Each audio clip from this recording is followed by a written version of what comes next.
I moved into the Maple Ridge apartment complex because it was cheap, quiet, and only 20 minutes from my job. The building was old, but the kind of old that felt lived in, not haunted. At least that's what I thought.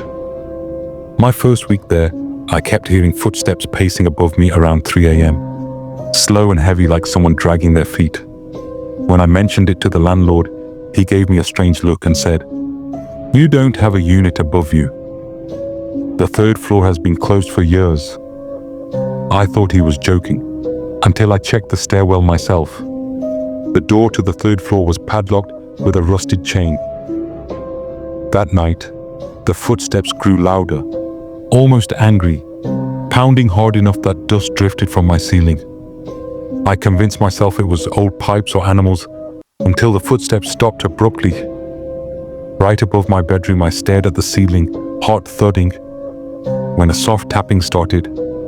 3 taps, a pause, then 3 more, like someone signaling. At 3:17 a.m., my phone buzzed from an unknown number. "Why did you take my room?" I froze. The number had the building's own landline area code. I turned on every light and refused to sleep.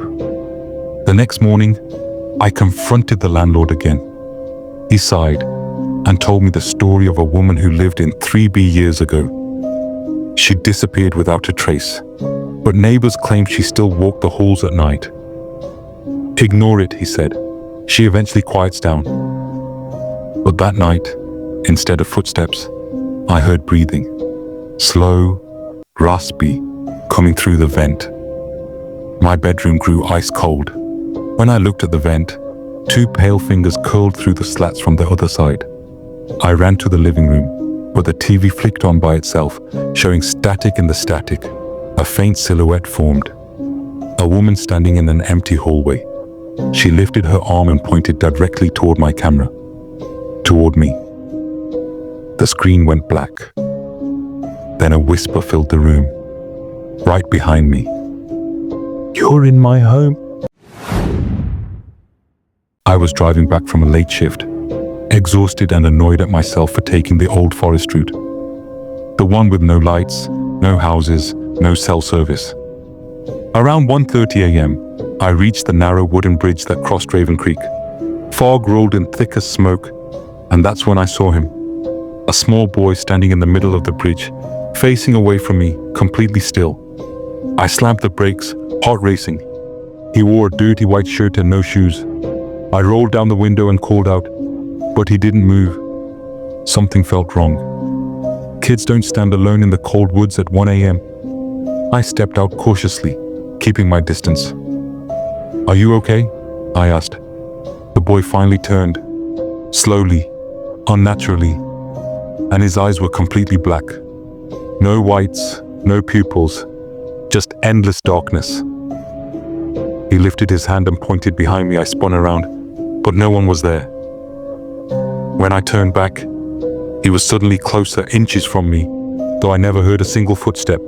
His mouth opened, wider than it should, like his jaw was unhinging. A low humming sound came from his chest, vibrating through the air. I stumbled back, ran to the car, locked the doors, and tried starting it. Nothing. The lights flickered. The radio turned on by itself, crackling through static until a child's voice whispered, "Take me across." The boy pressed his forehead against the windshield, leaving a wet, muddy imprint. The whole bridge seemed to shake, boards groaning beneath us. I didn't think, I just kept turning the key until the engine roared to life. I sped across the bridge without looking back, but a mile later, I glanced into the rearview mirror. The imprint of the boy's face was still on the glass, except now, it was on the inside of the windshield.